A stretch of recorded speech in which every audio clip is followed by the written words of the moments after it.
Estamos no ar com mais um episódio do nosso podcast. Hoje um podcast especial. Você já tá vendo aí, tem um co-host novo aqui, ó. Eric Rocha. Muito boa noite. Opa, muito obrigado. Sempre um prazer estar participando aqui com vocês. É muito bom essa parceria, trazer esse conhecimento. Tamo junto. É isso aí. Hoje tem um episódio muito especial. Você já viu aí na descrição, com certeza. Nós vamos falar sobre a Páscoa, a história da Páscoa. E é um tema importantíssimo para nós cristãos. E nós vamos desenvolver aqui. Tem convidado especial que o Eric vai apresentar aqui. Irmãozão dele aqui vai apresentar e vai falar algo muito bom. Então eu já peço para você curtir, compartilhar aí já nos seus grupos de WhatsApp. Compartilhar para aquela pessoa que você precisa aí falar de Jesus para ela, né? E compartilha aí, comenta, deixa o seu comentário e se inscreva no nosso canal aí também, que nosso canal tá crescendo aí. É isso aí. É isso aí, Eric. Quer apresentar? O que você quer fazer? Vamos apresentar nosso querido Williams. Vamos começar aqui, irmão na fé, sócio, né? Fundador aqui da Emit, uma empresa cristã aqui, uma escola cristã, com o objetivo aí de levar a palavra do Senhor cada vez mais ao ouvido das pessoas. Homem de fé, irmão de fé. A gente tá aí já um ano e um pouco aí, numa parceria forte, desbravando o mundo. Também tem nosso querido Alan Messias. Messias! Trouxe a pessoa certa pra falar. Messias. Pronto, já pode continuar, Alan. A gente só tá aqui pra escutar. Querido amigo de 10 anos aí, conhecedor da palavra, conhece muito, é uma pessoa incrível. Trabalhamos quanto tempo já? Juntos acho que 5 anos. 5 anos aí de história, milagres, hein? Milagre. Tem milagre também. Tem e mesmo. São duas pessoas assim, cristãs, conhecedoras, que tem muito a agregar aqui. Fiquem à vontade, sejam super bem-vindos. Sejam bem-vindos. Williams, quer falar alguma coisa para o nosso público aí? Boa noite a todos. Que Deus abençoe a cada um. E esse tema é muito importante, o tema da Páscoa. E eu creio que esse tema vai trazer uma edificação muito violenta para quem assistir esse podcast aqui, com toda certeza. Maravilhoso. Alan Messias. Boa noite a todos. Realmente a Páscoa é algo fabuloso, né? É um dos momentos bíblicos mais impressionantes, tanto no Antigo Testamento como no Novo Testamento, que para nós cristãos é o mais evidente, mais forte para nós. Será espetacular. Muito bom, bom demais. Eric, o que você quer que a gente comece aqui falando? Você esqueceu de falar que o Williams, ele é especialista Não vou fazer assim. Se apresenta original. aí, meu querido. Se apresenta original, aí. Diga hebraico. um pouco aí sua história. Fala um pouquinho aí, especialista, professor, mestre da palavra.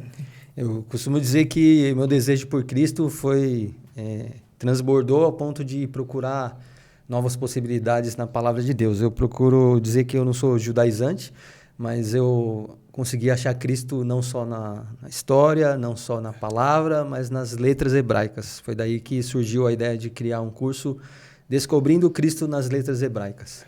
Porque normalmente o judeu tem muita teoria de que você não pode mudar nenhuma letra da Torá, e até então isso me gerou uma curiosidade muito grande.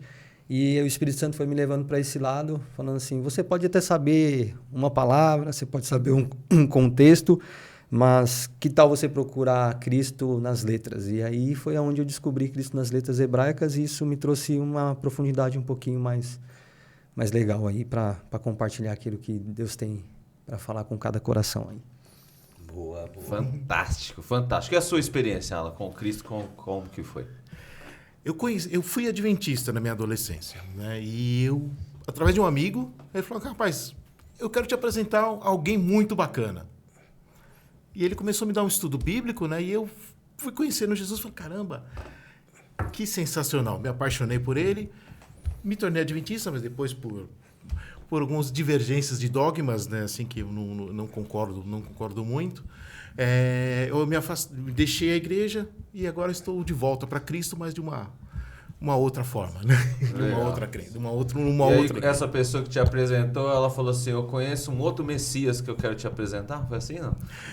Tinha essas brincadeiras, mas ele não usou direto assim. O Messias maior. Mas eu conheci o Messias top, né? Então. Bom demais. Vamos lá. Então, meus dois convidados, eu sou o menor aqui, né? Eu já tô vendo aqui que o negócio aqui. Passado. Tem um outro convidado que ficou pro lado de fora hoje. Ele tá lá na coordenação. Aparece pra câmera aí, meu querido, que tá... Meu parceiro, Emerson Miron, ele joga essa câmera aqui, olha lá. Tá fugindo do debate aqui. Daqui a pouco a gente chama ele pra participar com a gente aqui. Eu quero ver se eles aprenderam o que eu ensinei pra eles. Isso aí, bom demais. O que a gente pode começar? Vamos lá, vamos falar da Páscoa. A Páscoa lá hebraica mesmo. Tem muita gente, nós somos um país cristão, que a maioria é católico, né? A grande maioria no Brasil. A igreja também protestante está crescendo muito. Sim.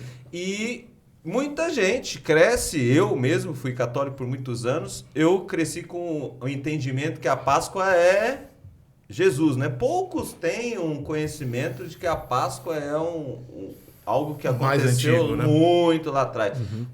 Qual de vocês dois quer começar a falar mais ou menos o início da Páscoa, a história, né? Williams, porque a gente tem aqui, só pra gente concluir aqui, ó, o nosso podcast, a gente usa esse subtema aqui, ó, que é um podcast das pessoas comuns com histórias extraordinárias. E a Bíblia é um livro de pessoas comuns.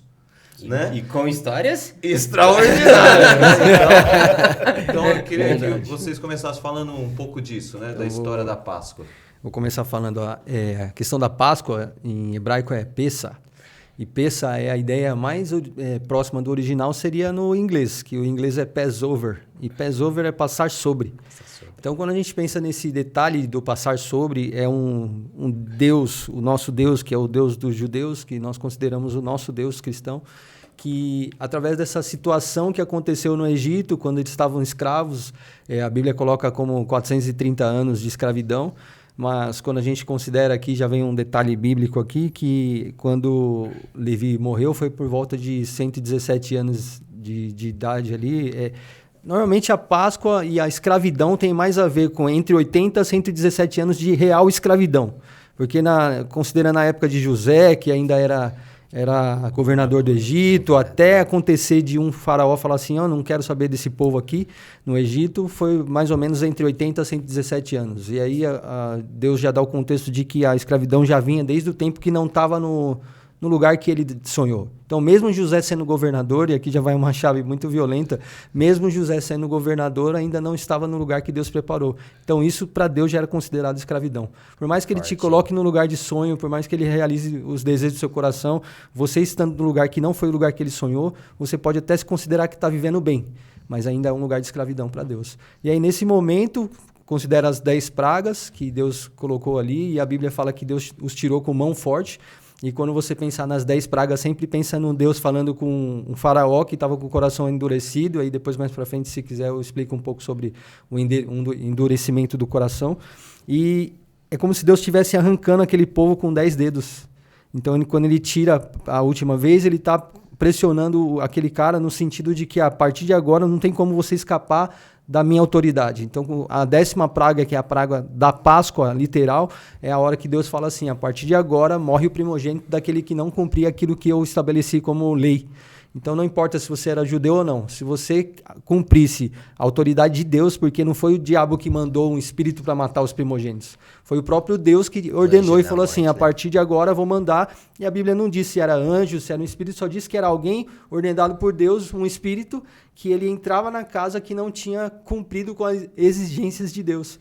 E isso a gente leva para o nosso dia a dia, quando a gente não cumpre as exigências de Deus, daquilo que Deus estabeleceu como lei, alguém morre dentro da casa.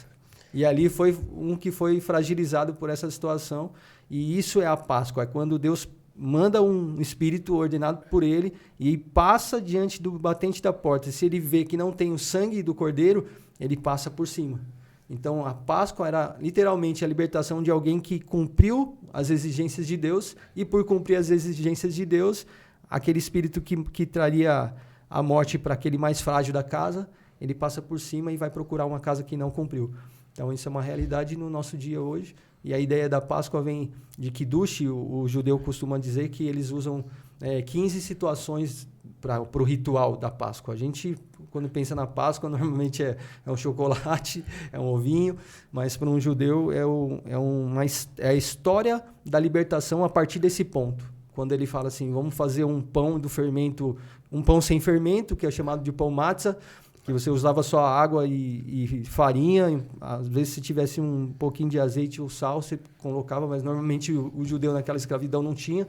Então, você considera que a Bíblia fala lá em Êxodo 12 que era a partir de 6.000 homens, considerando mulheres e crianças, você considera aí no mínimo 1,5 milhão para 2 milhões de pessoas, para você ter cordeiro para todo mundo, para você ter o pão para todo mundo, e aí você tem que deixar 18 minutos, se passar de 18 minutos, fermenta o pão.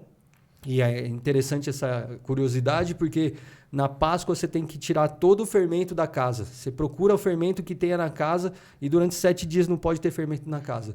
E a escravidão do povo ali gerou aquela situação de um pão que eles estavam preparando e Deus falou assim, agora é a hora de sair. E eles tiveram que sair com o pão sem fermentar.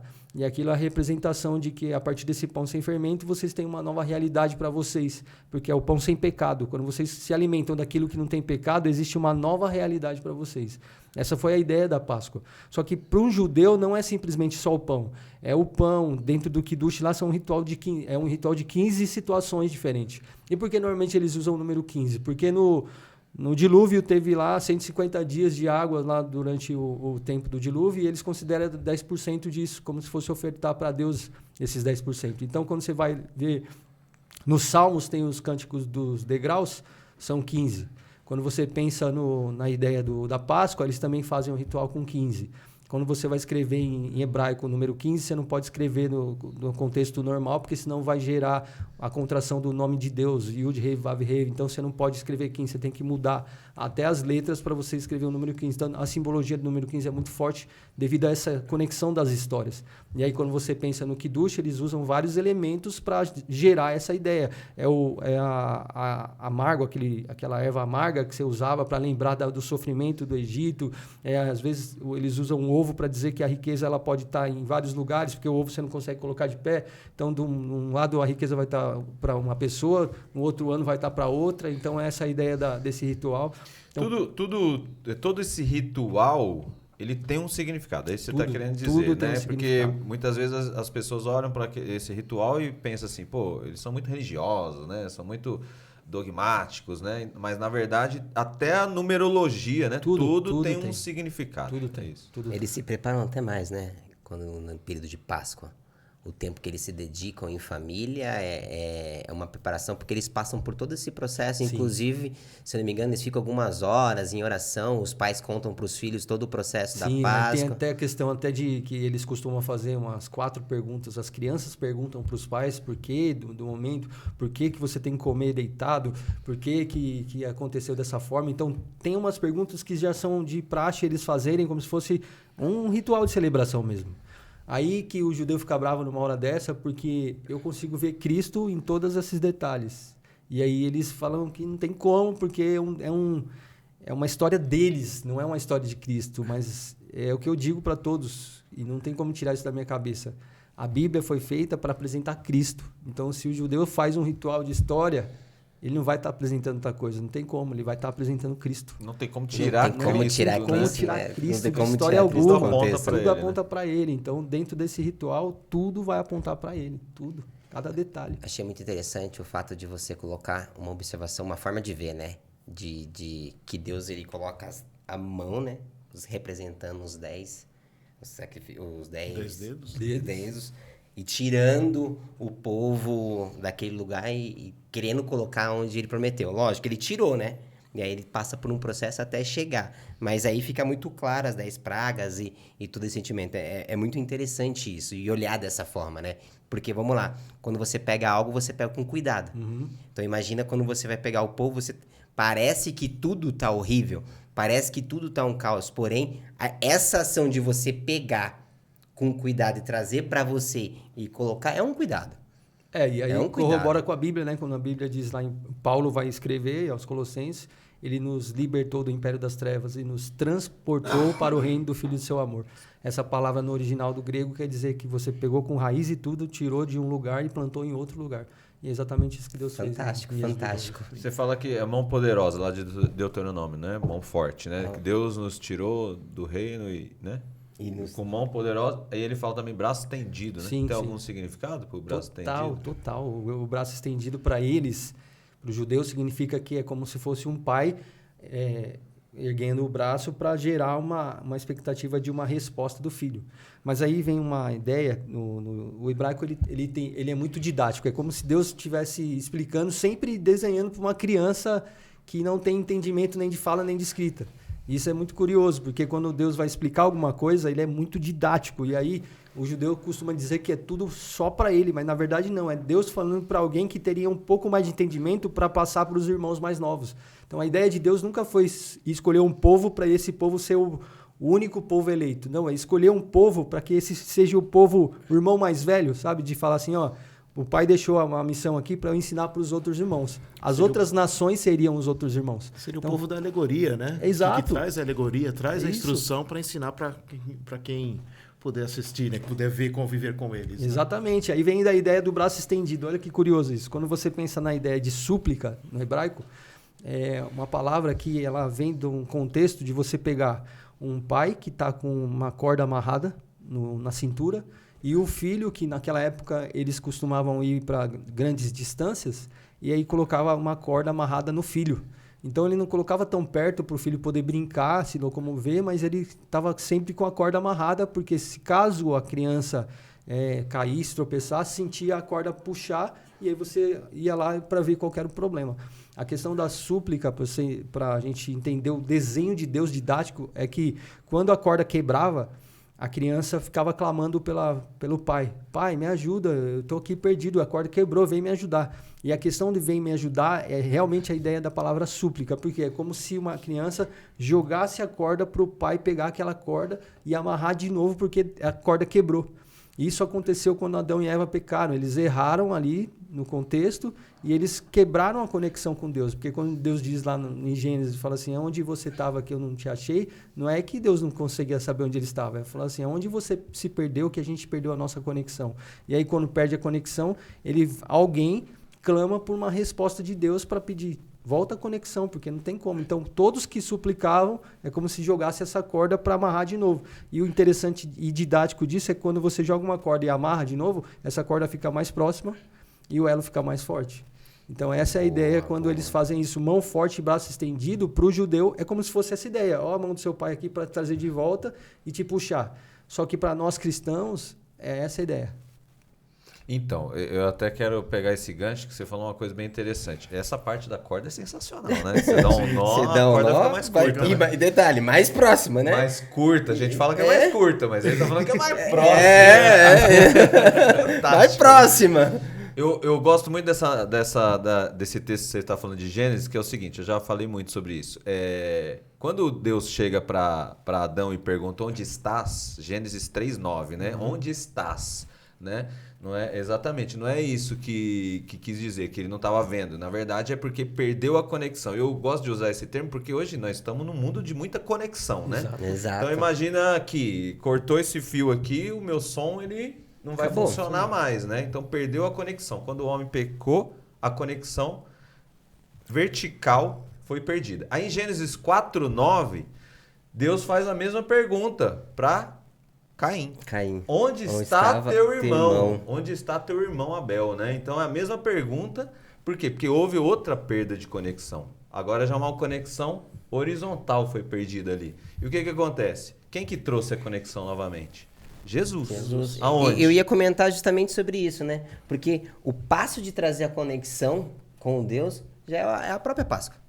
Exato, Jesus trouxe a conexão na Páscoa com a cruz, a conexão vertical do homem com Deus e a conexão horizontal do homem com o homem. Sensacional, eu gosto demais. O Alan, olhando com esse horizonte, claro, com o Willis traz toda essa profundidade do hebraico, deixa ele falar, né? Fala, cara, é fantástico ouvir quanta propriedade você tem. E aí agora é interessante que quando a gente mergulha nessa questão do conhecimento através da igreja. Você consegue enxergar de maneira todo esse movimento que ele comenta nesse período que você passou dentro da igreja com conhecimento? Você consegue observar de maneira clara todos esses pontos, esses aspectos? É bem transparente para você? É transparente. Né? Quando a gente pensa no Novo Testamento, em especial Jesus Cristo, né? Todo o ensino dele, citado muito bem por você, Renato, ele juntou verticalmente e horizontalmente. Perfeito. Né? Deus e o homem, né? Quando ele diz amar a Deus sobre todas as coisas e amar o próximo como a si mesmo, essa é a Páscoa. Né? Essa é a nossa vida cristã. Esse é o nosso modelo que devemos seguir. Né? E qualquer coisa que diverge disso não está de acordo com o que Deus quer de nós.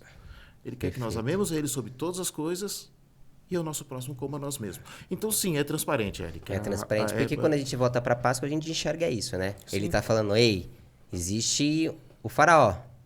Existe aí X milhões de deuses aí que vocês colocam em sua porta. E você pode até comentar mais sobre isso. Porém, a porta que estiver marcada com o sangue do cordeiro, eu vou passar por cima. Seria a Páscoa, né? Uhum. Você consegue explicar um pouquinho mais sobre isso? Se eu não me engano, é um umbral, né? Eles marcavam com sangue um umbral. O interessante se disso, eu não me engano. Essa ideia é assim, Êxodo 12 vai dizer lá, esse vai ser para vocês, fala, Moisés, fala para o povo que esse vai ser para vocês o primeiro mês do ano. Não era o primeiro mês do ano. Só que... Mas mudou tudo. Só que o contexto é muito fora de série, porque é como se Deus estivesse dizendo assim, tinha o ano agrícola e tinha o ano que seria o ano do religioso. E aí é como se Deus estivesse falando assim, no ano agrícola, aquele mês seria o 7º mês e o 17º dia seria o dia que, quando a arca para no Monte Ararat e as águas minam. Era nesse contexto, era nesse mês. Aí Deus fala assim, ó, não vai mais ser esse mês para vocês. É como se a gente estivesse vivendo lá no mês de setembro e aí Deus fala assim, não, agora não é mais setembro, agora é janeiro. Não, mas peraí, não é janeiro. Não, é que quando existe o cordeiro morto, esse começa a contar o primeiro mês para vocês. Quando Cristo realmente é crucificado dentro do seu coração, você entendeu, esse tem que ser considerado o primeiro mês de vida para vocês. Porque é uma nova vida. Né? Porque é uma nova vida. Exato. Só que Deus é tão preciso que ele fala para fazer esse evento na mesma precisão do momento de Noé, quando a arca para no Monte Ararat. E Ararat, em hebraico, significa que a maldição foi invertida. No 17º dia do mês 7, a maldição foi invertida. No 17º dia do mês 1º, que seria o mês da Páscoa, foi o dia que eles foram libertos. E aí, na Fortaleza Antônia, Jesus estava lá, no 10º dia, foi analisado como cordeiro, não viram mancha nenhuma. No 14º dia estava morto, no 17º dia ele estava ressuscitando. Então, tudo é conectado. Está tudo exatamente conectado. Não tem como. Só gostaria de acrescentar, quando Deus entrega a terra de Canaã para os judeus, se a gente olhar no mapa, ela está bem é um estreito, e é bem a passagem para a África e para o Oriente. Quer dizer, qualquer negócio que quem fosse fazer na África passaria por Israel, e qualquer um que fosse da África fosse para o Oriente passaria por Israel. Ou seja, a alegoria, ele veria a alegoria, ele conheceria a alegoria. Então, eu acredito que Deus falou, não, é o meu povo que é o da alegoria, que vai ensinar, então quem passar aqui vai entender, vai ver, vai me conhecer, vai me ver. Né? Então, só queria acrescentar isso. Não, e é engraçado porque ele é morto num lugar que era o lugar da história, Jerusalém, que a gente chama de Jerusalém. Você já conhece o porquê do Yud e do J. E aí, Jerusalém. Jerusalém vem da ideia do Monte Moriá, quando Abraão estava lá subindo no monte. E aquele lugar, ele olha para aquele lugar e ele vê um Deus que pode dar para ele aquilo que ele estava esperando receber. E é o Deus que provê. Yeru é prover.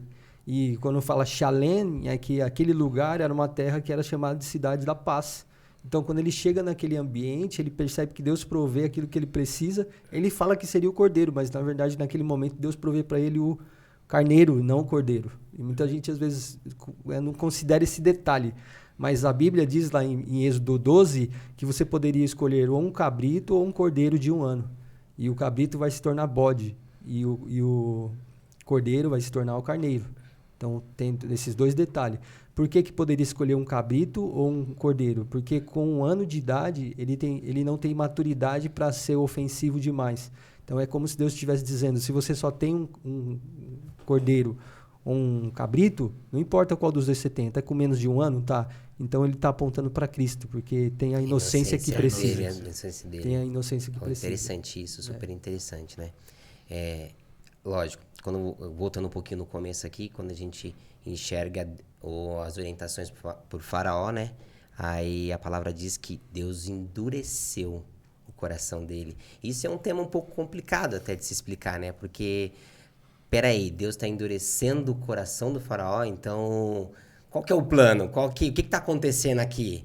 E aí eu acho que talvez você consiga explicar um pouco melhor que esse endurecer talvez seja o olhar do Faraó. Você quer se entregar para os seus pecados e você acredita que os seus pecados o seu plano é maior, é isso que você quer? Tá bom, então estou deixando você se entregar para os seus pecados. É que assim, é curioso isso, mas a cultura no Egito era muito, muito diferente da nossa. E era um costume desde criança para um egípcio que eles tinham do outro lado da vida, a ideia para eles, que era cultural para eles, era que eles iriam lidar com a deusa chamada Maat, que ela teria uma balança, e dentro daquela balança ela colocaria uma pena de um lado e o coração da pessoa do outro. Só que a balança ela pesaria não o peso físico do coração, mas ela pesaria as obras. Então, se você via que o seu coração era limpo o suficiente, poderia pesar ali na balança, pesaria menos que uma pena. E se pesasse menos que uma pena, você era recompensado com os benefícios da cultura na época que eles acreditavam do pós-morte. E o que acontecia é que eles descobriram que o coração de nenhuma criança, nenhum adulto era tão nota 10. Porque você podia perguntar para uma criança, você olhava na criança e falava assim, já mentiu, já omitiu, já desobedeceu. Então, como que a gente vai resolver isso? Aí os sábios do Egito falavam assim, vamos criar um coração de pedra, a gente faz o escaravelho de pedra, a gente já viu vários filmes que tem aquele escaravelho de pedra. Para que servia? Você fazia um escaravelho de pedra, como se fosse, para quem não conhece o que é escaravelho, é como se fosse um besouro. Você fazia uma escultura de um besouro de uma pedra e aquilo você usaria quando o coração para, você tira imediatamente o coração do faraó, de quem for, que tem a condição de comprar um escaravelho, de fazer, e coloca no lugar. Por quê? Porque na ideia deles, se esse coração, que a deusa Maat chegar e pegar aquele coração de pedra e pesar na balança, a pedra não tem sentimento. Então, se a pedra não tem sentimento, o que vai pesar mais? A pena. E se a pena vai pesar mais, com toda certeza eu vou ser beneficiado e aprovado. Então, na cabeça deles, eu posso fazer tudo de errado. Eu posso ser o cara mais obstinado, eu não estou nem aí para Deus de ninguém, inclusive Deus de Moisés. Se ele está me falando que o Deus dele vai livrar, eu não quero saber. Porque se ele está falando que vai fazer, se o meu coração parar, eu vou ter que lidar com a minha deusa, não com com o Deus de Moisés. Só que o curioso é que para libertar, Deus não usa a situação de que agora é você com seu Deus. Não, Deus usa a situação de agora é você com seu filho. Se você não fizer, quem morre não é você, quem morre é seu filho. Então, como você vai lidar com a sua deusa e com as balanças da vida que você fala assim, não, vou ser justificado. A questão não era mais de justiça, a questão é, vai morrer alguém, e não sou eu, é da minha casa. Então, eu tenho que cumprir o que Deus mandar. Se eu não cumprir, vai morrer. Só que na cabeça dele já não fazia sentido, porque eu já estou querendo fazer do meu jeito, que se eu morrer, estou tranquilo com a minha deusa. Já passou 10, né? Porque vai balançar. Já passou 10. Agora, a questão dos 10 era a praga do piolho, porque tinha uma deusa. A praga da rã, tinha uma deusa. A praga do Nilo, o deus Rapi lá, era o deus para eles aquelas águas. Então, tudo que foi estabelecido foi Deus. Quando chega na última praga, em vez dele colocar mais um deus, porque ele fala assim, o que esse Deus de Moisés fazer? Beleza, porque se o meu coração parar, troca por um coração de pedra, já era. Mas não, ele fala assim, não, a partir de agora quem morre é o primogênito. O que ele ia fazer? Não tinha mais como trocar coração. Ele podia, pelo Deus, não, quero trocar minha vida com a vida dele, porque eu não quero que meu filho morra. Mas eu vou pagar para ver. Não só Faraó, quanto várias pessoas que eram súditos dele, pagaram para ver. Só que teve pessoas, e a Bíblia vai nos falando a continuidade de Êxodo, que teve pessoas estrangeiras que falavam, estrangeiro é o quê? É egípcio, que olhava assim, eu quero participar da Páscoa. Eu não sou judeu, como que eu participo disso? E ele falava assim, você tem que se circuncidar. A primeira coisa que você tem que fazer é circuncidar. E aqui já vem uma curiosidade interessante, porque quando eu falo de circuncisão, para quem é adulto sabe que é o corte no órgão genital masculino.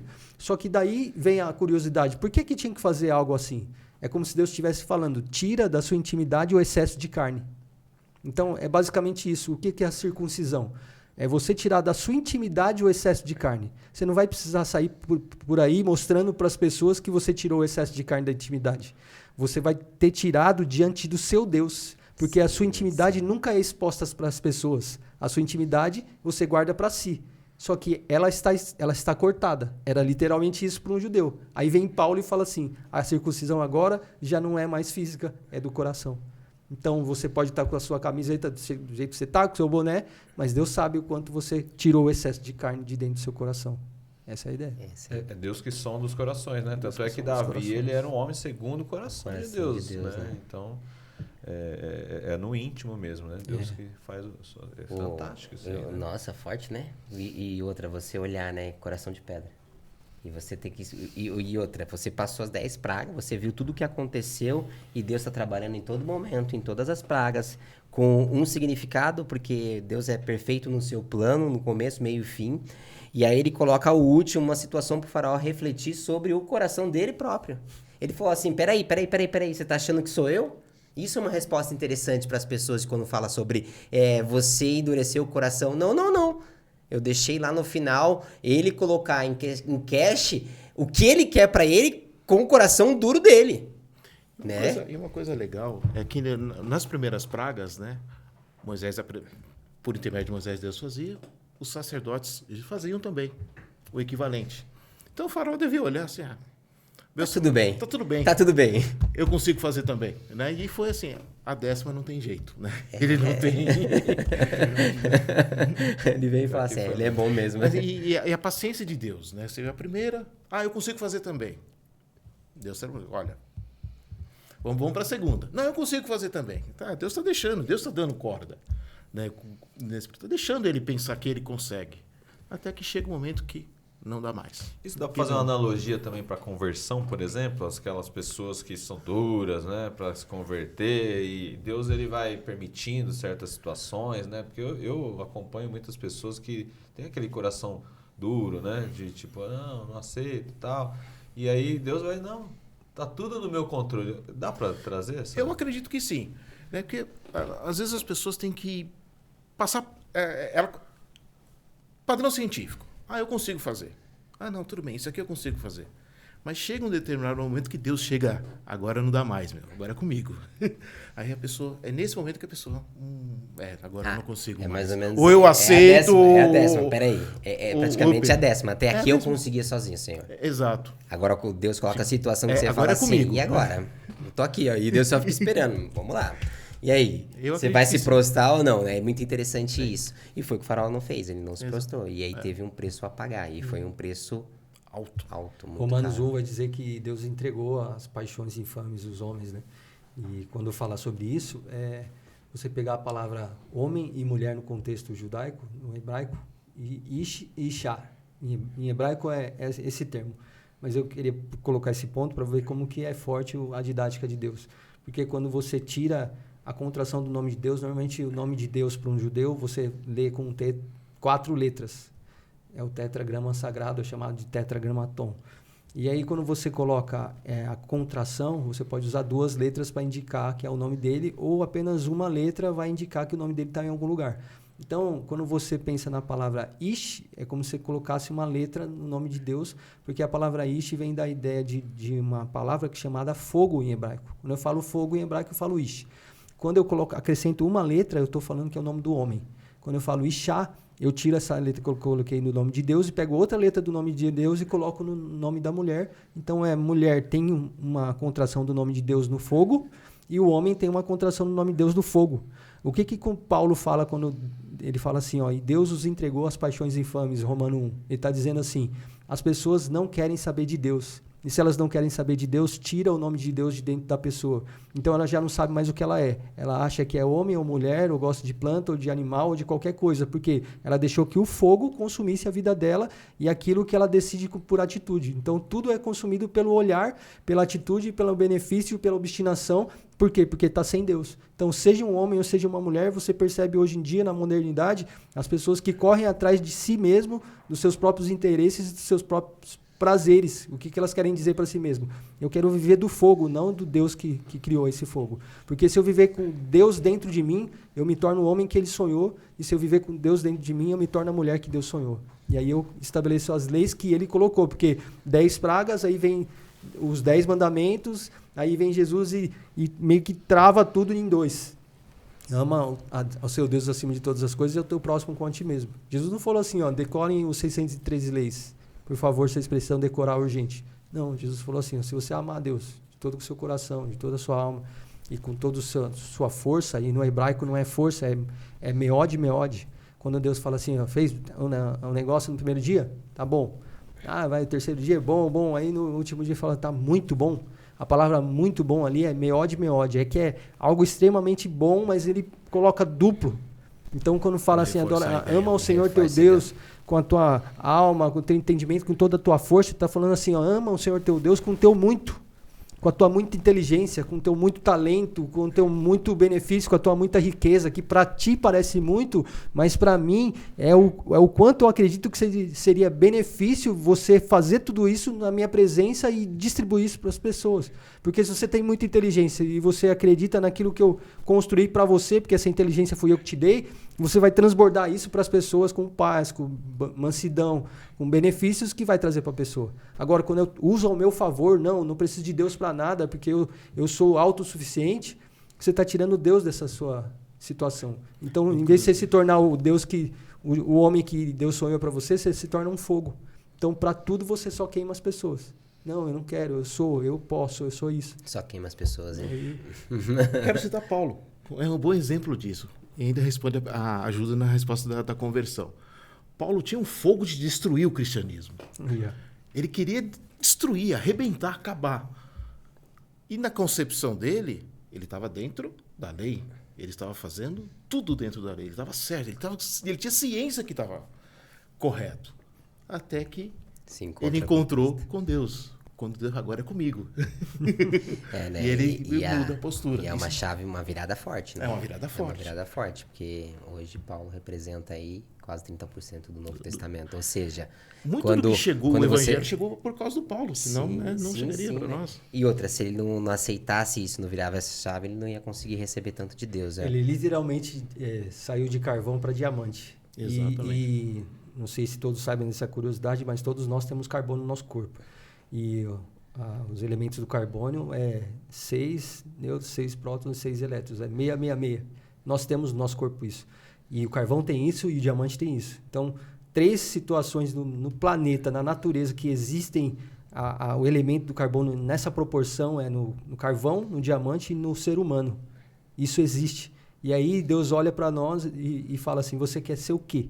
Porque se você for carvão, no elemento do carvão, quando você olha para esse formato do carvão, é como se fosse todas as moléculas, como se fossem folhas de sulfite uma em cima da outra. Então, quando você pega o carvão, quando você vai fazer seu churrasco lá, você pega o carvão, ele suja.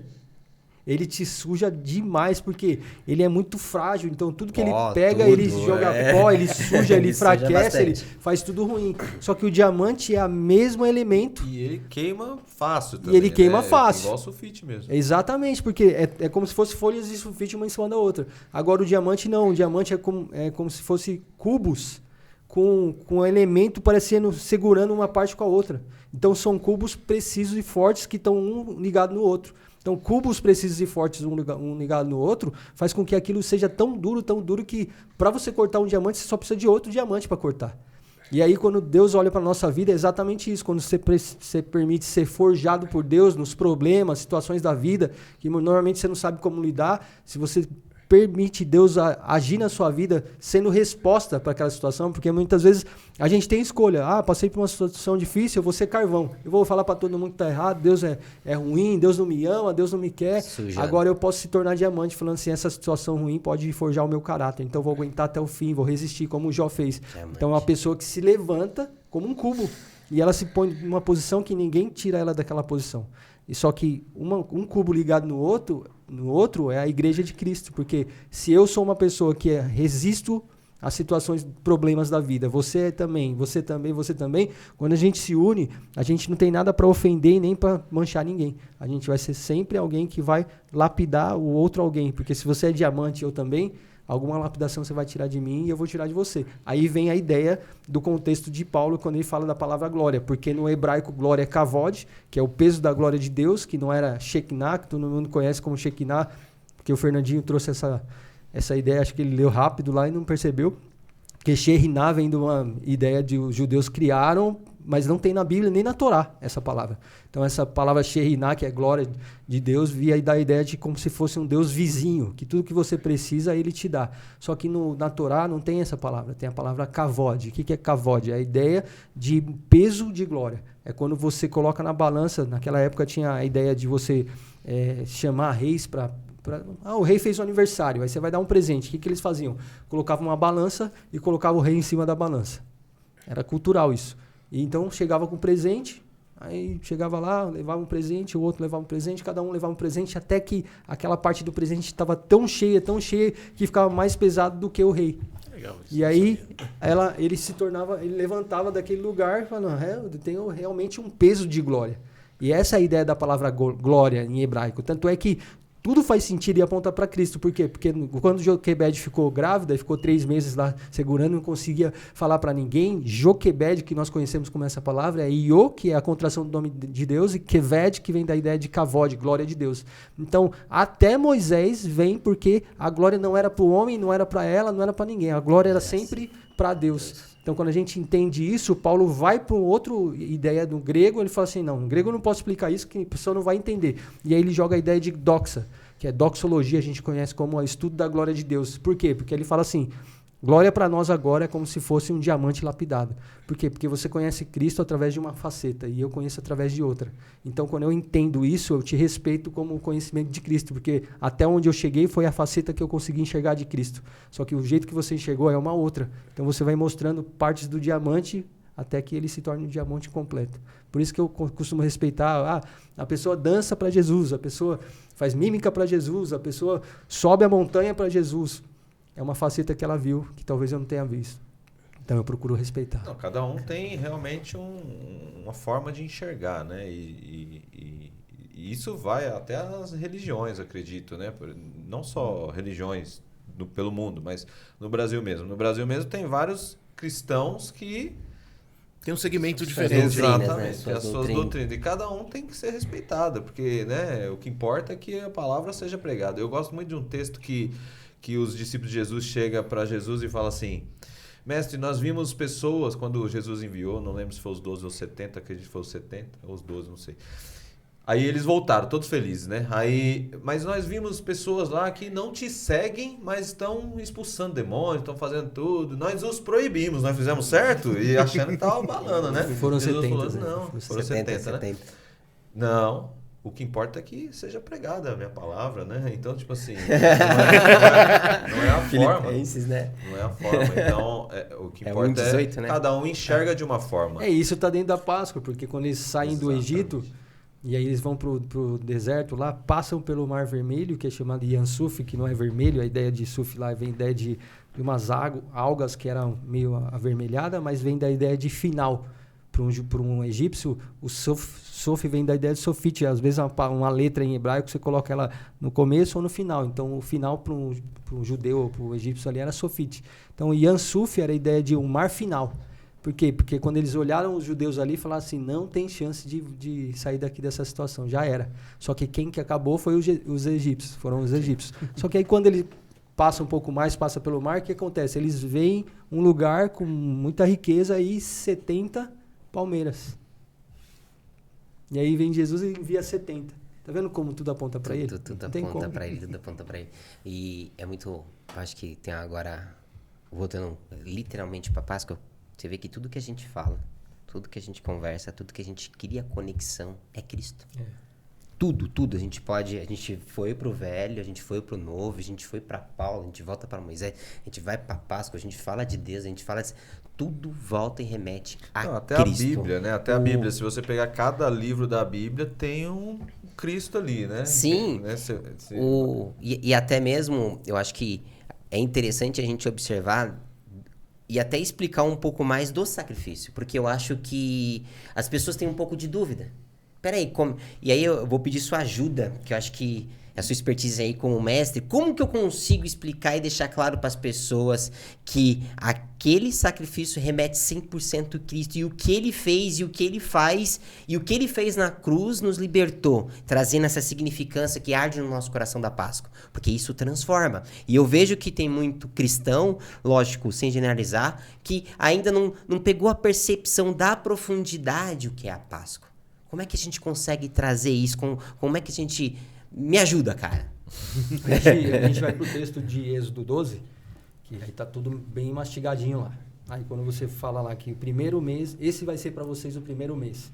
Aí ele fala assim, ó, no 10º dia do mês, vocês vão escolher um cordeiro ou um cabrito. E aí de 1 ano, beleza. Aí você vai para escolher, aí ele fala assim, tem que ser sem mancha e sem defeito. Então, Perfeito. Você considera aí, vamos considerar a ideia de 2 milhões de pessoas, crianças, adultos e homens e tal. É muita gente. Sim. É muita gente para você considerar um cordeiro para cada família. É muito cordeiro ou cabrito. Sim.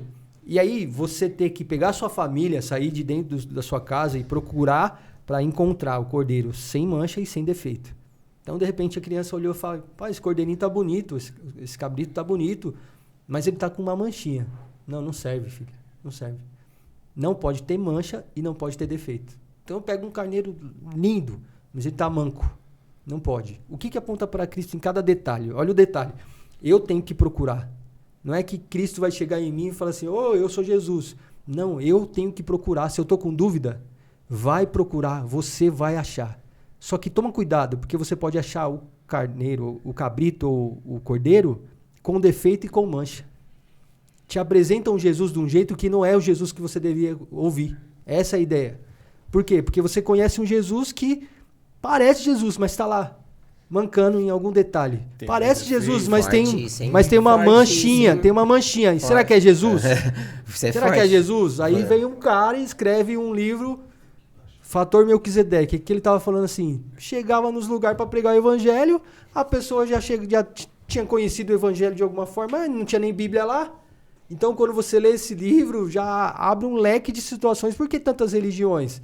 Por que tantas religiões? Porque a condição de pessoa que chegou no lugar e viu, por exemplo, os incas e astecas lá. Ele conta no livro lá que ele chegou naquele lugar e aí o líder daquele lugar ficava observando o sol e eles consideravam o sol como uma divindade. Fizeram várias coisas para o sol, tanto é que você vai lá nos incas e astecas, você vê aquelas coisas lindas com o sol e tal, até o dia que ele recebeu uma revelação que ele olhou no céu e falou assim, se o sol é Deus mesmo, por que ele trabalha todo dia? Por que ele levanta no horário e desce no horário? Ele é trabalhador, ele não é Deus, porque se ele fosse Deus, ele fazia o que ele quisesse. Ele teve essa percepção e ele falou assim, cara, não tem coisa errada, ele não é Deus, quem é Deus? Aí ele sonhou com um ser falando para ele, o sol não é Deus, quem é Deus sou eu entreguei meu filho para salvar vocês, conta essa história pro povo. Ele olhou pro clero, olhou pros nobres e falou assim, e aí, eu conto ou não conto essa história? Porque a gente já criou tanta coisa aqui sobre o sol que não vai dar bom contar. E o que eles decidiram fazer? Infelizmente, quando você descobrir por que tantas religiões, leia esse livro, o Fator Melquisedeque. Por quê? Você vai entender uma coisa. A pessoa procura a religião porque ela quer procurar Deus. Só que Deus se revela para aquele que está na frente da religião. Ele não quer, ou ele esconde, ou ele fala. Isso em todos os lugares, na China, na Etiópia, em todos os lugares. Você vê o plano de Deus. Você vê o plano de Deus foi passado para o líder maior. Só que o líder maior escolheu passar ou não. Então a história dos incas e astecas é triste, porque os nobres se reuniram e falaram assim, vai dar muito trabalho, eles vão ficar com raiva da gente, então vamos contar não, que não é mais o sol, que deu ruim. E aí eles esconderam isso dos mais pobres. Obrigado. Eles esconderam isso dos mais pobres e o que aconteceu? A cultura continuou. Então até hoje você chega lá, não, é o sol, não sei o quê. Mudou, então isso acontece em todas as religiões. Você pode procurar. Se você quer saber o que é idolatria, é quando você olha de longe aquilo que você deveria olhar de perto. Por isso que a Bíblia fala que você só vai adorar a Deus e não dá para idolatrar mais nada. Porque tudo que você idolatra é porque você olha de longe. Pensa em alguém famoso que você idolatra. Olha de perto. Você vai falar, tem um monte de defeito, não tem como. Olha uma imagem, com todo respeito aos católicos, olha uma imagem, você vê de longe. Só que se você olhar de perto, você vai ver que é um negócio oco que foi construído por homens. Não tem como te oferecer nada. Por mais que falam que é só um simbolismo, não tem como te oferecer nada. Agora, olha Deus de perto. Quanto mais próximo você chegar, mais você vai ficar constrangido com o amor, com a perfeição, com o cuidado dele. Então, o cordeiro tinha que ser perfeito e sem mancha. Achei, que bom, achei Jesus. E agora? E agora você tem que levar para sua casa.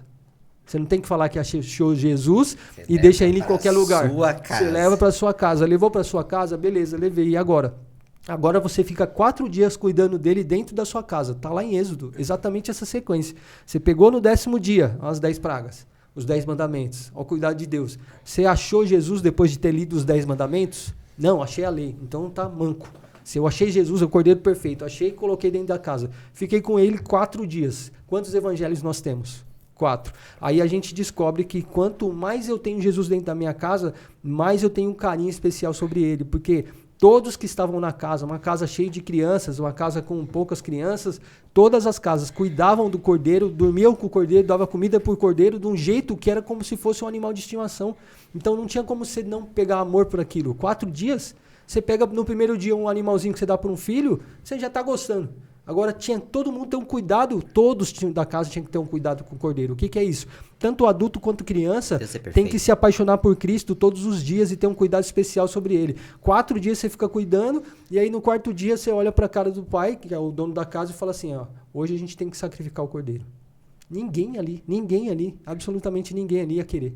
Porque é exatamente isso. É você descobrir quem é Cristo para você. Beleza, descobri, Deus é amável, Deus é maravilhoso, mas eu vou mais fundo. E aí eu fico aprendendo através dos 4 evangelhos que Cristo não é só amável. Ele fez algo por mim. Ele precisou ser sacrificado. Aí dói, porque ele é tão bom, tão maravilhoso que não tem como. Um adendo legal que leva para casa. O que Jesus disse? Buscar primeiro o reino de Deus. Ou seja, coloque o reino de Deus em você. Exatamente. E o resto será acrescentado. E outra, você pensar, né? Eu trouxe um cordeiro perfeito. Então ele já é bonito, né? Aquele vistoso, um animalzinho bonitinho, né? Aí você coloca dentro de casa. É o cachorrinho hoje aqui pro brasileiro. Pra você que tá assistindo aqui, ó. É o seu gatinho, é o seu cachorrinho. E você alimenta bonitinho. E eu vou falar um negócio. Tem muito mãe de pet, pai de pet. Exato. Então é tipo assim, vai doer. Vai se identificar. Vai assistindo Marley eu. Então, aí você pega ele ali perfeitinho durante Marley, 4 Moisés. dias. Se alimenta, cuida os seus filhos automaticamente. 4 evangelhos, olha isso. E aí depois você tem que pegar e, na verdade, você tem que fazer o quê? O sacrifício, né? Então você tem que pegar aquele animal perfeito que você começou a amar e falar, agora eu preciso entregar pro Senhor. Olha que coisa assim. A densidade disso.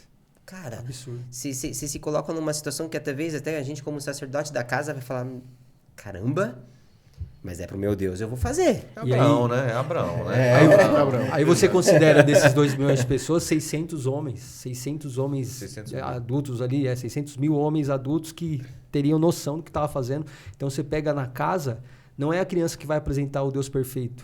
Ela pode conhecer Jesus, mas quem que tem que apresentar o Deus perfeito para casa é o sacerdote da casa. Ele tem que mostrar. Jesus é maravilhoso, Jesus é incrível, mas ele morreu, ele precisou morrer. Isso aí já dá outro podcast. Isso né? aí Não entra nesse Eu não tema, ia entrar não. nesse não, porque Não entra nesse tema, não, porque aí já vai falar da paternidade, da identidade, do problema que a gente tá vivendo hoje. Mas é um bom tema. Não deixa de ser um bom tema. Maravilhoso. Maravilhoso. E outra, não vou deixar de enfatizar, né? Olha a importância de seguir o quê?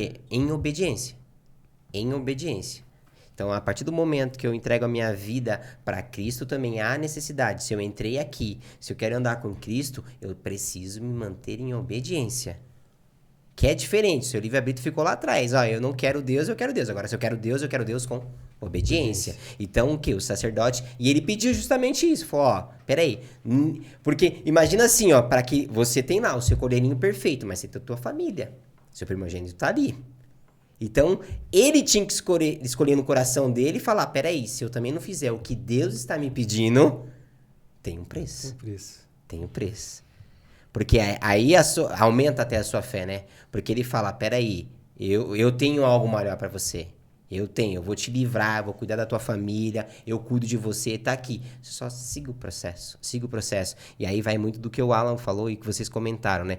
O quanto mais próximo de Deus eu estiver, mesmo que pareça dor, mas pode ser literalmente o caminho que eu tenho que viver para que eu possa transformar a minha vida e transformar a vida da minha família. E quanto mais próximo de Deus eu tiver, mais eu recebo. E quanto mais próximo de Deus eu tiver, mais ele se revela. E quanto mais próximo de Deus, mais preparado, mais forjado, mais diamante, mais sólido. Eu começo a juntar. Você segue literalmente tudo que a gente está fazendo e está falando até aqui. Isso é incrível, isso é fantástico. Ou seja, e ele vai se revelar mais, porque ele tá, peraí, o meu filho é obediente. O meu filho tá fazendo sacrifício. Não, mas você vê quantas regras, ó. Pega fora de casa, acha o cordeiro, o cabrito perfeito, achei. Beleza, leva pra casa. Levou pra casa, fica 4 dias. Ficou 4 dias, beleza, agora vai sacrificar. Aí tem um padrão na literatura judaica que você tinha que fazer o sacrifício com 5 formas de afiar uma faca e a forma de você fazer o processo de degola do animal para que ele não sentisse dor. Por quê? Porque o objetivo não era que o animal sofresse. Porque o animal é irracional, ele não sabe o que ele está fazendo ali.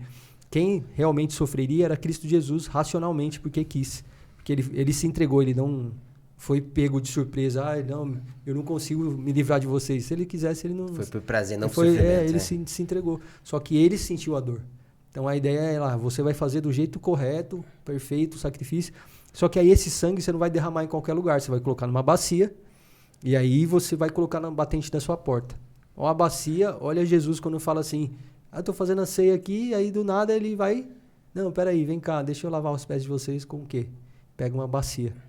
Então é uma conexão muito pesada ali. Aí ele pega aquela bacia, leva o sangue até o umbral da porta e pega um hisopo, que naquela época era como se fosse um coentro, só que era uma cor meio de lavanda.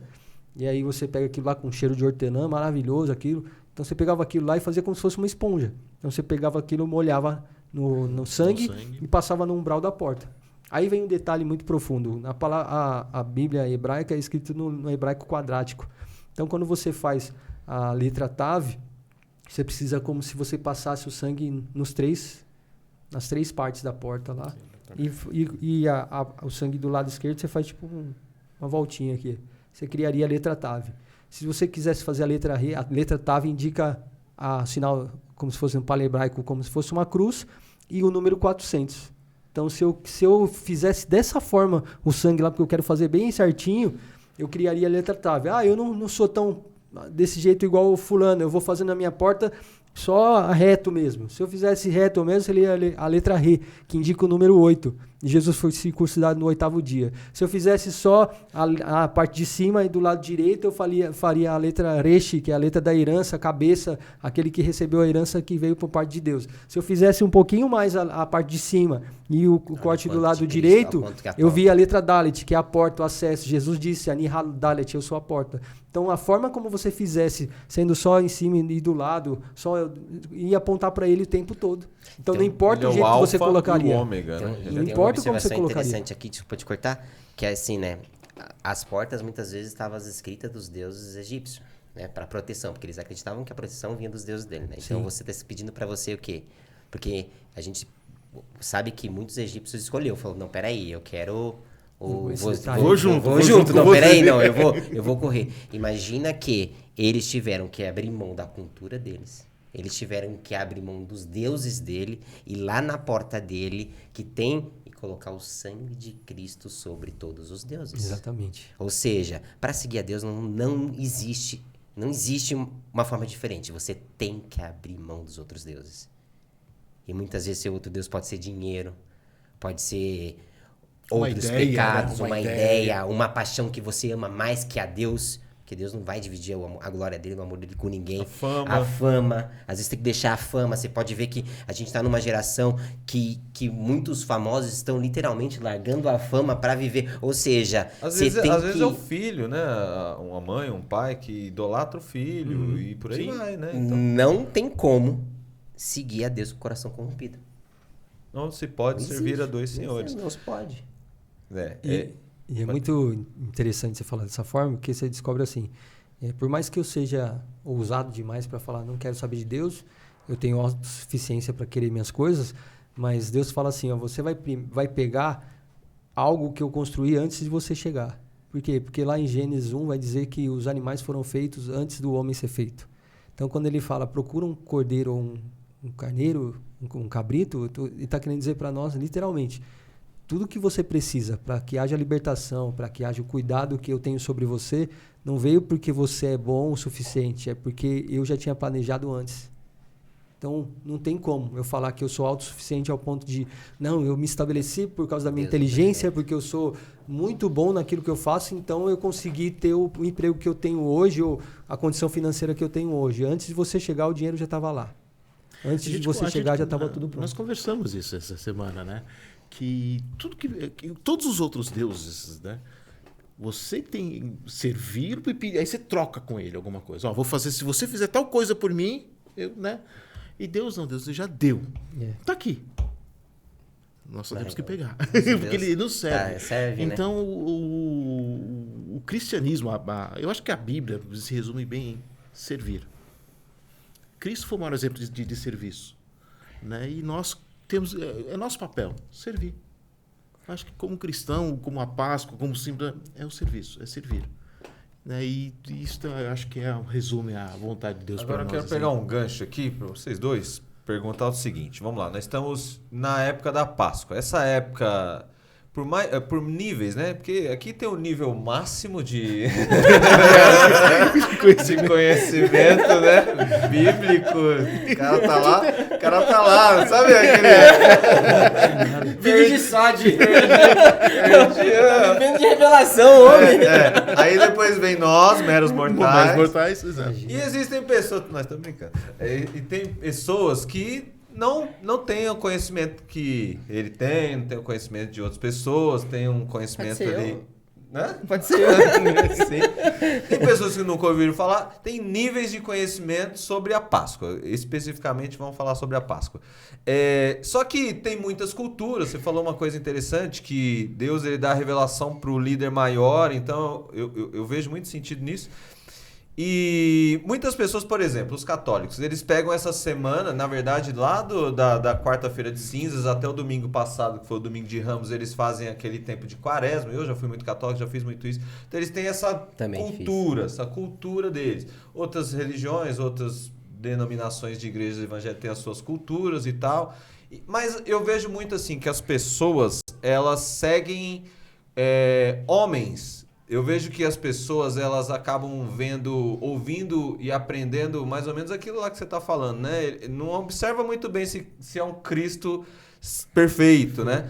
Tem uma manchinha ali, né? Eu, por muitos anos, fui católico, nada contra a igreja católica, me formou muito na base, mas eu via Deus como um Deus distante. Né? Deus lá muito longe e tal. Quando eu me aproximei, eu vi o Deus Pai, o Pai de verdade. Eu não via Deus como Pai, eu via Deus como um Deus ser soberano, lá distante, que fazia milagre, mas lá, sim. não aqui. Aí quando eu me aproximei e eu vi Deus como Pai, eu pude ver, né? E Jesus, ele ensina a orar Pai Nosso, né? Intimidade, todo mundo como irmãos ali, né? O mesmo Pai para todos. Onde eu quero chegar? Eu lembrei de um texto aqui, vocês falando aqui, eu lembrei de um texto de Paulo falando em Coríntios, né? Que ele chega para a igreja e ele fala assim: vocês já eram para comer, já eram para estar comendo comida sólida, mas vocês ainda estão bebendo leitinho. Eu não posso falar do jeito que eu quero porque vocês não fizeram Então, o quanto que nessa época é importante das pessoas caírem em si e falar assim, pô, eu preciso conhecer a Cristo de verdade. O quanto o nosso país, vamos falar do Brasil, precisa se aproximar de Cristo e o quanto faria diferença isso na concepção de vocês, assim, de se aprofundar realmente na Bíblia? O véu rasgou, não é isso? O véu rasgou e eu tenho livre acesso. O que a pessoa precisa fazer para mudar radicalmente a vida dela e, consequentemente, começar ali na família como sacerdote, e depois na vizinhança, e depois na cidade, no trabalho, na escola, na profissão dela? O que é preciso? Fala um passo a passo do que a pessoa pode fazer. Você tá, por exemplo, a pessoa está assistindo ali. Ah, cara, legal, Páscoa, eu tenho o meu conceito de Páscoa, mas eu não tenho essa intimidade que esse cara aí tem aí para falar tanta palavra em hebraico e letra no umbral, não tô entendendo nada. Isso aí é muito louco para mim. Qual que é o primeiro passo? Onde você começou? Tipo assim... Ó, se eu continuar a história de Êxodo 12, já vai abrir muito entendimento das pessoas, porque fala assim, colocou o sangue no umbral da porta, beleza, batente da porta da sua casa, colocou. Só que aí não era só isso, não acabou aí. O que Deus fala assim, agora vocês reúnam com os de casa e assem o cordeiro inteiro. O que significa isso? Se não tiver a presença do Espírito Santo de Deus, que é o que nós acreditamos, sem o Espírito Santo de Deus, você não sente nada, absolutamente nada. Como que eu faço para sentir o Espírito Santo? Eu nunca tive isso. Tenha o coração quebrantado e arrependido diante do Senhor e o Espírito Santo virá sobre você. Quando fala que o cordeiro tinha que ser assado, imagina eu pegar um frango na padaria e tal, e uma coxa do frango não está assada, está crua. E aí eu ofereço para alguém comer aquela parte. Ninguém quer comer um negócio que não esteja assado. Se ele foi assado, tem que ter assado por inteiro. E muitas vezes as pessoas apresentam Cristo para alguém cru. Come aí. Come Jesus do jeito que tá cru. Quem que quer comer uma pele de uma ave crua? Quem quer comer uma carne crua? Ninguém quer. Por quê? Porque se você apresenta Jesus sem a presença do Espírito Santo de Deus, que é o amigo pessoal, para nós, a terceira pessoa da Trindade, não em sentido de hierarquia, mas de revelação na história. Unidade, né? Na unidade tão perfeita de revelação na história. Porque quando o judeu vai falar Shema Israel, Adonai Eloheinu, Adonai Echad, ele está dizendo que Deus é o único Deus, só que a palavra lá, Echad, significa como se você fosse no mercado e comprasse um cacho de uva. Você nunca vai no mercado e falar, eu vou pegar um ovinho aqui, vou pesar e vou comprar. Ninguém, absolutamente ninguém faz isso. Por quê? Porque a ideia de Deus sendo um é que ele não é um só no sentido de pegar uma maçã. Ele é um no sentido de uma uva. Porque a uva você pega o cacho. E aí, incrivelmente, para você criar um cacho de uva, uma parreira, você precisa de uma madeira enfincada na terra e a outra segurando ela. Porque as melhores uvas estão quando a uva vai subindo a madeira e crescendo e se tornando aquela uva no cacho. Só que aí você continua a história. Tinha que ser assado corretamente e todo mundo tinha que comer tudo. Não comeu tudo, vai ter que queimar aquilo que sobrou. Por quê? Aquilo sobrou porque vocês não tiveram condição de comer. Mas aquilo continua sendo queimado. Por quê? Porque tudo que é apresentado de Cristo tem a presença do Espírito. Se for Cristo, tem a presença do Espírito. Se não tem a presença do Espírito, é cru. E se tiver cru, vai dar má digestão, você não vai querer saber de Deus. Por isso que muitas vezes as pessoas rejeitam Jesus, porque para ela foi apresentado Jesus de um jeito cru. Porque se tivesse a presença do Espírito Santo, com certeza ela teria o coração tocado, porque lá em Hebreus vai falar que se o seu coração for tocado, não endureça o coração. Não significa que não vai ser. Significa que todos nós somos tocados absolutamente pelo nosso coração quando o Espírito Santo vem sobre nós e ele transforma o nosso coração. Mas a gente decide se a gente quer ou não estabelecer um contato com Deus. Porque aí o problema é seu, não de Deus. Porque o toque ele deu. Mas você escolhe, não vou endurecer. Por quê? Porque eu quero. Aí o problema é seu, mas ele sempre toca. Mas aí não acaba aqui. Para entender, eu não sei o que é absolutamente Páscoa. Beleza, eu vou te contar uma história. Você vai, pega um cordeiro, coloca dentro da sua casa, para você não sofrer dano do mais frágil da casa. Na época era o primogênito, mas podia ser qualquer outro. O primogênito era o mais frágil. Então você imagina, você olha para o primogênito e fala assim, se eu não fizer isso com esse cordeiro, que eu não quero que ele morra, tá todo mundo ali na casa, eu não quero que o cordeiro morra. Mas se não morrer o cordeiro, morre quem? O primogênito. Então minha escolha é muito dura, porque eu peguei um amor por esse cordeiro, mas de verdade não queria que ele morresse. Mas porque ele tá para morrer, se não morre ele, morre meu filho, morre o primogênito, então eu vou ter que fazer uma escolha. Aí você faz a escolha perfeita, vai lá e mata o inocente do cordeiro, põe o sangue no umbral, come aquela comida lá assada, beleza, e fica pronto para sair. Agora pensa bem, sabe o que é Páscoa para nós? É você olhar para Deus e pensar Deus fazendo isso. Porque quem estabeleceu essa regra foi Deus. Agora pensa Deus, ele vai procurar um cordeiro fora da casa dele. No céu dos céus ele sai e procura alguém que decidiu, se não usurpou ser igual a Deus, mas antes se fez carne e habitou entre nós. Então ele vai para fora da casa dele procurar um cordeiro e ele acha. Está na terra o cordeiro perfeito. E aí fica lá aos 4 cantos da terra procurando e acha o cordeiro perfeito. Os 4 evangelhos apresentam ele como cordeiro perfeito. Aí ele fala assim, achei, vou levar para casa. Só que quando ele chega na casa de Deus, pensa essa ideia como se Deus fizesse a Páscoa. Então hoje é a Páscoa de Deus, beleza, Deus vai achar o cordeiro. Quem é o cordeiro perfeito é Cristo. Então ele volta para a casa dele e fala, achei Cristo. Quem que é o primogênito? Só tem um. Então ele é unigênito. Então ele é unigênito primogênito. Peraí, se eu fui procurar o cordeiro e achei o cordeiro e coloquei dentro da casa, para vocês, isso é muito forte. Para nós, cristãos, não cristãos, religiosos, seja o que for, se você quiser fazer uma Páscoa, você tem o direito de escolher um cordeiro e não matar o primogênito. Só que Deus não tinha direito. O que Deus fez? Ele falou, vou escolher o cordeiro. Quando cheguei em casa, o unigênito primogênito era o cordeiro. Então, fora de casa é o cordeiro, dentro de casa é o unigênito primogênito. Deus não tinha opção. O que é Páscoa para você, para mim, para qualquer leigo? Deus não tinha opção. Você tem, eu tenho, mas Deus não tinha. Quando ele olha o cordeiro, ele vai para casa e fala, vamos comemorar. Vai morrer só o cordeiro, não vai morrer... Peraí. O unigênito primogênito é o cordeiro, é meu filho. Eu não tenho opção nenhuma. Vocês têm, mas eu não. E aí, quando olha para essa cena, dói demais, porque para nós é fácil. Vou fazer aqui e vou mostrar uma simbologia da história. Pensa em Deus. Pensa na humanidade, Deus falando assim, se eu não fizer, eu não faço a minha Páscoa. O que é a minha Páscoa? Eu não preciso disso. Mas para vocês, para ter libertação para vocês, eu preciso. Então eu vou procurar o cordeiro perfeito. Já que eu estabeleci essa regra serve para mim também. Porque eu estabeleci a lei acima de mim mesmo. Eu não falo além das minhas regras, eu sigo as minhas regras. Então eu vou seguir a mesma. Aí eu pego o cordeiro, chego em casa, é unigênito. Eu só tenho um. Eu não tenho como comemorar. Não, só morre um, fica outro filho. Não tenho, só tenho ele. Aí o sangue do cordeiro é o mesmo do primogênito. Imagina você celebrar uma Páscoa que seu filho está bem e você está cortando o cordeiro. Está doendo para você, não está? Agora imagina Deus cortando o filho, sangrando o cordeiro e é o próprio filho. Quem que chora mais nessa história? O tempo todo para nós é, ai, que bom que o cordeiro morreu, que eu vou sair fora para a liberdade. Agora imagina para Deus. Infelizmente, o meu cordeiro morreu porque o meu cordeiro é meu filho e é o primogênito e unigênito. Fazendo uma analogia, é mais ou menos o que Deus pediu para Abraão, né? Para matar ali o primogênito. Só que Deus, mesmo assim, poupou Abraão.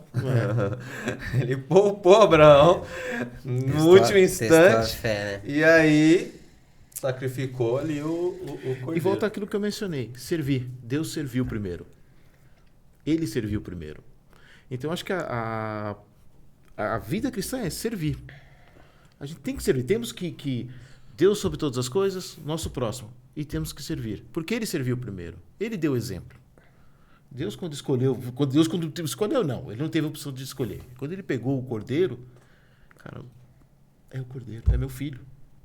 É isso, né? É o meu filho. É o meu filho. Meu filho preferido. E jogar essa analogia É meu filho único. Jogar essa analogia de Abraão é muito forte, porque faz todo sentido. Quando o Abraão sobe com um filho e a gente acreditava que era um menino pequeno, uma média de 30 anos de idade. Sim. Então é um cara que tinha condição de dar rasteira no pai e sair fora. E aí ele sobe, pai, tô vendo o cutelo, tô vendo a lenha aqui, mas cadê o cordeiro? E aí Abraão diz, Deus proverá para si.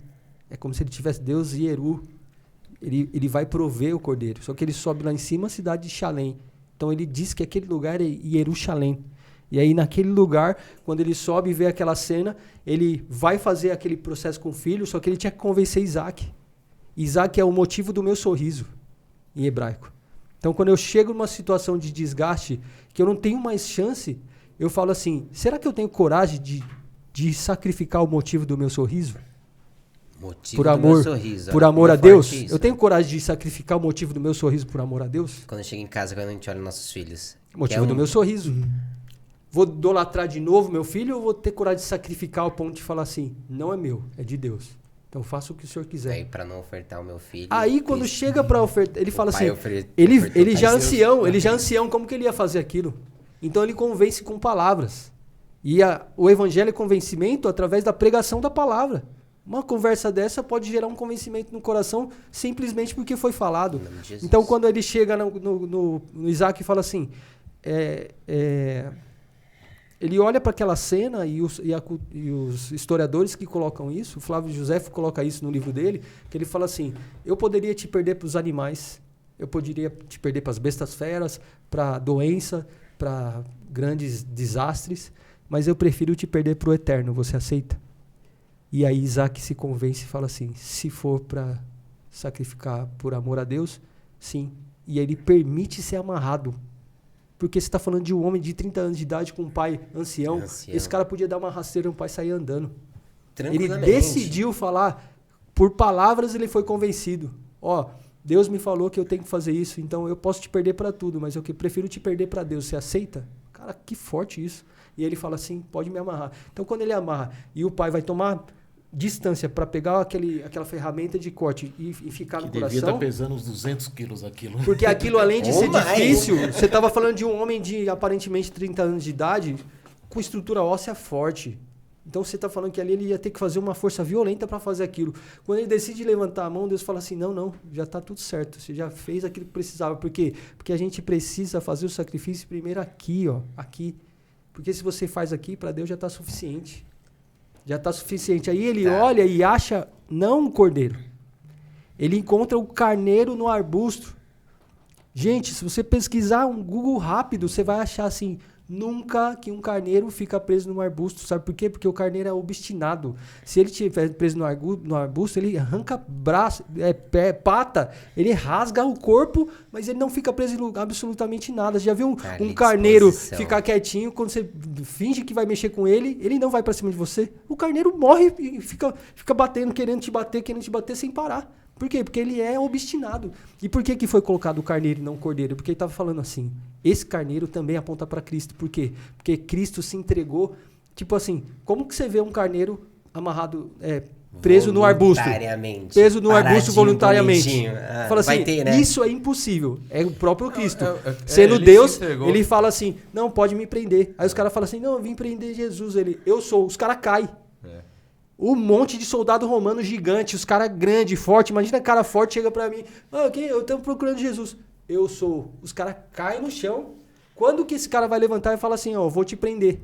Não, o cara levanta e fica tipo...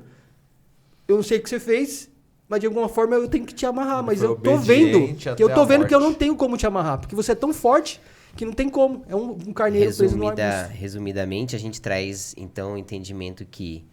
Não só para Páscoa, né? Mas não vai ter jeito, né? A mudança começa aqui, né?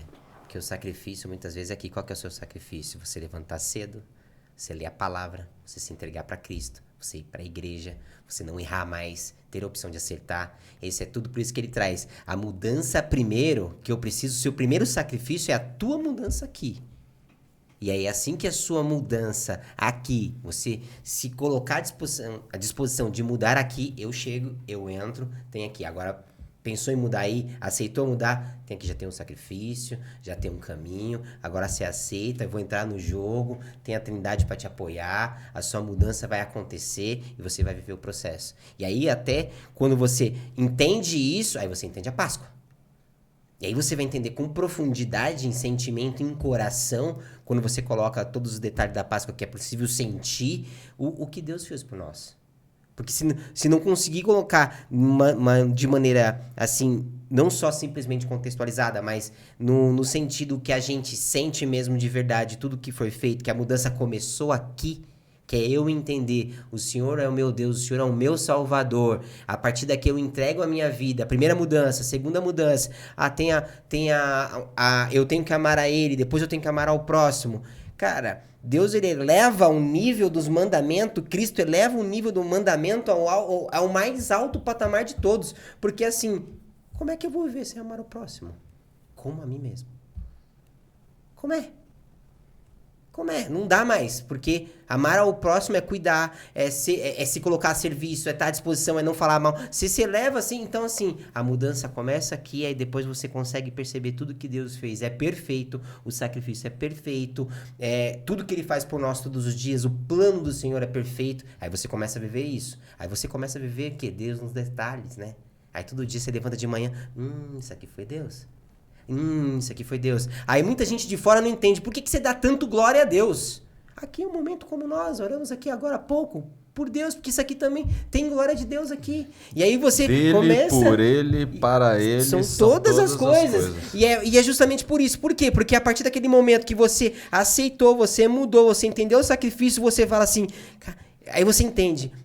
Meu Deus, nada na minha vida acontece sem a tua mão forte. Sem o teu cuidado, sem o teu plano. Que começou lá atrás, né? Mas eu vejo assim, isso. rapidinho, eu vejo assim que eu acredito que as pessoas elas acham que não vale a pena. O resumo de tudo isso é que elas não conseguem enxergar que vale a pena. Porque o ser humano ele tem muito disso, né? Você falou isso no começo. Muito troca, muito querer ganhar. Né? Ele quer algo a ganhar. E o reino de Deus não é só eu tenho algo a ganhar. Eu tenho a oferecer.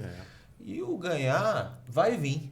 O ganhar é Vai lucro, vir. é o que vem depois. Ele vai vir. Vai vir. Mas eu não tenho que pensar nisso. É isso que Deus exige. E Jesus se entregando na cruz é isso, né? Ele não pensou no Acho no que vale ia até ganhar. comentar um pouco da ressurreição, né? Porque a gente também tem que entender que ele venceu a morte, né? Então, ele, além de tudo, a Páscoa dá o início, mostra o caminho e mostra até eu venci, eu te acolherei, eu cuidarei de você no processo, durante e depois, né? Aí vem a ideia do Isso é fé, né? salário do pecado é a morte. Então você descobre no básico, no simples de Deus, ele olhando para Páscoa o que ele deveria fazer. Ele não precisava fazer. E por que ele decidiu fazer? Porque ele amou o mundo de tal maneira que deu o seu Filho unigênito. Para que todo aquele que nele crê não pereça, mas tenha a vida eterna. Qual que é a ideia de Deus, o contexto de Deus? Eu não vou te dar Cristo se você não quiser. Tudo que eu fiz foi como se fosse a ideia de lambano no grego. Qual que é a ideia de lambano? É eu jogo para o alto e você decide estender as suas mãos e pegar. Então não adianta eu ficar falando 20 minutos, meia hora, 24 horas de Cristo para você, se você não fizer assim com o seu coração e com a sua mente. Voltamos para a mudança Não, aqui. eu quero. Eu costumo dizer que você precisa se perder para encontrar Deus. Porque nas suas indagações você acha que está tudo certinho. Mas se joga para você ver. Quando você se joga, meu amigo, não tem como. O que Jesus disse para Nicodemos, né? Importa-vos nascer de novo. Ou seja, a decisão é sua. É sua. É sua. É o contexto. Como é que eu vou nascer de novo? E aí se torna o primeiro mês do seu ano. É isso porque o cordeiro morreu, a partir de agora é o primeiro Mas o mês do seu contexto ano. de João 3,16 é Nicodemos, né? Então ele está falando dentro do contexto. Deus Isso amou o mesmo, mundo de tal é maneira. isso mesmo. Sim, sim. Só que aí que tá a ideia da chave geral, é que Deus decide fazer a Páscoa simplesmente porque ele queria que a libertação não fosse só física. A libertação fosse algo para o planeta, para a humanidade, em tempo e fora de tempo, no desenrolar de toda a história. Por quê? Porque a partir de agora, a Páscoa de Deus, que foi mais difícil, que quem chorou foi ele, seria uma libertação não só física, uma libertação eterna para todo aquele que nele crê. Então, a partir de agora, no 17º dia, que foi no caso lá que eles partiram, foi o dia que Jesus ressuscita. Então, a ressurreição é a prova de que ele era o Cordeiro de Deus maravilhoso, que tira o pecado do mundo, e perfeito. Era por quê? Porque era como Cordeiro. Mas aí, o pecado, o salário do pecado é a morte. Então, o Deus que não quebra a sua lei, olha a diferença que a pessoa não vê. Não, eu não preciso, para mim não faz diferença. Se você morrer, quanto que você teria de nota diante de Deus? Não, 9,5. Ninguém tira 10. Só que aí, o que Deus fez? Para que você seja salvo, eu preciso que alguém tire 10. Beleza? Aí você olha para sua vida e fala assim, não, mas eu sou bonzinho, eu faço bem, eu sou uma pessoa que não faz mal para ninguém, não xingo ninguém, sou uma pessoa boa no lar, não adultero, não faço nada desses negócios pesados.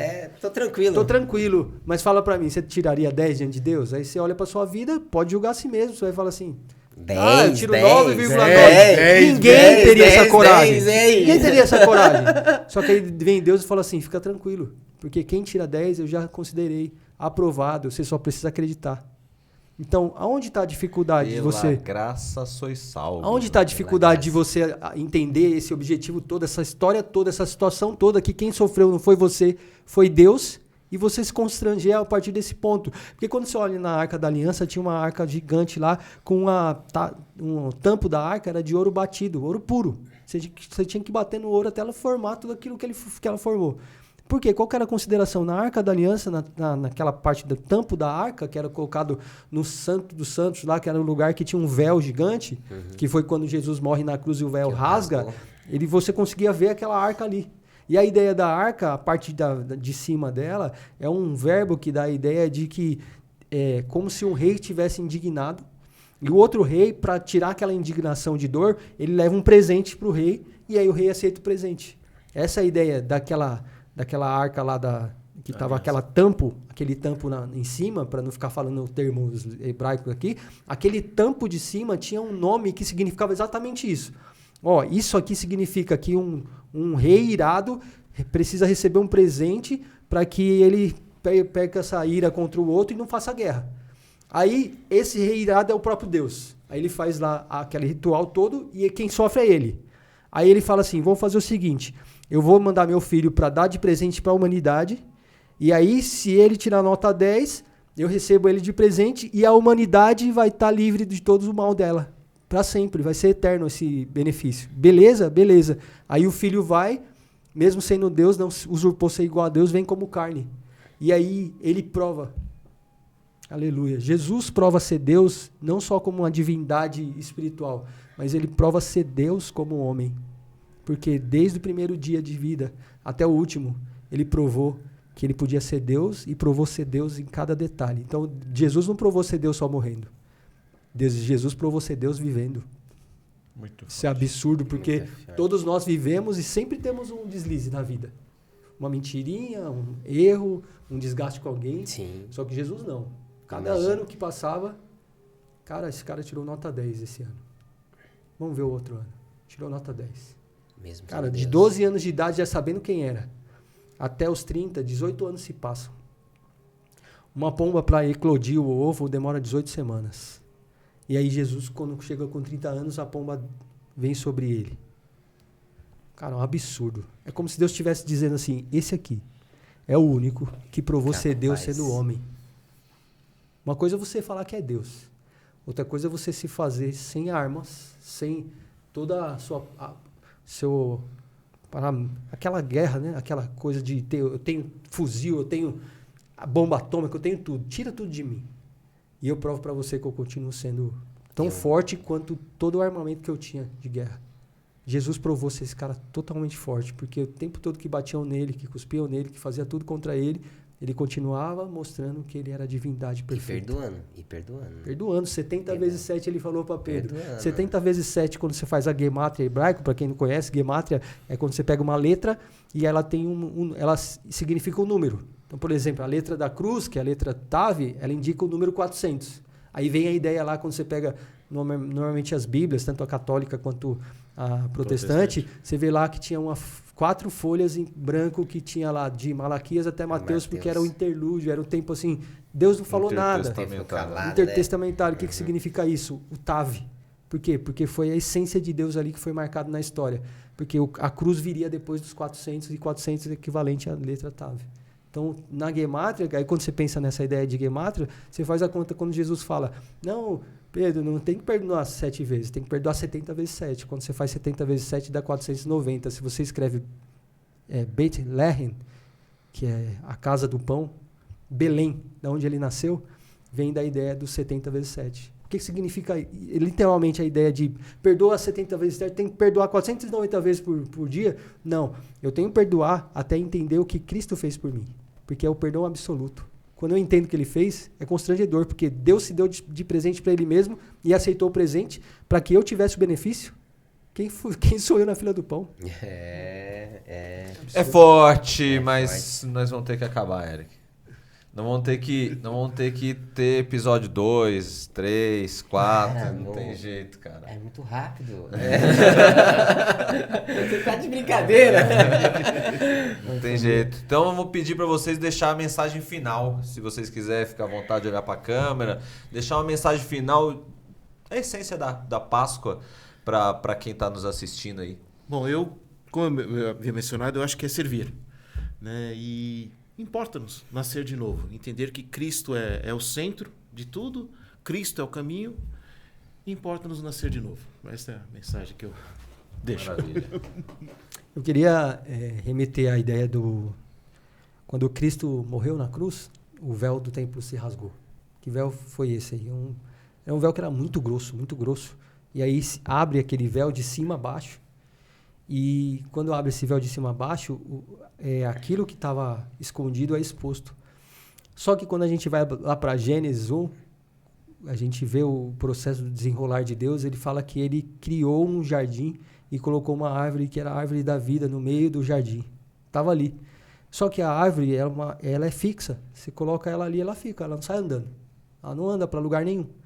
Só que quando você olha para a situação da Páscoa, o véu se abre e aí você vê lá a Arca da Aliança, você só está vendo algo assim. É como se abrisse uma cena e você está vendo algo. Só que ali não era para a gente ver algo. Era para a gente entender que a verdadeira árvore da vida, que é Cristo, ele não só ficou parado para que a gente reconhecesse ele como Senhor. Ele andou até nós. Ele andou até nós. Então, quando o véu se abre, é como se Deus estivesse dizendo, vocês estão vendo ali? A arca representa ele. Tem até 2 anjos ali expostos ali. Quando Maria vai procurar no túmulo, ela vê lá um anjo de cada lado e fala assim, ele já não está mais aqui. Exatamente a mesma ideia da Arca da Aliança. E o que ele estava dizendo? É tudo sobre ele, só que fica tranquilo. Isso é muito forte para mim e é o que eu deixaria para hoje. Fica tranquilo, porque não é você que busca Deus, é ele que te encontra. Sensacional. Eu ia fazer, mas ele usou a minha frase.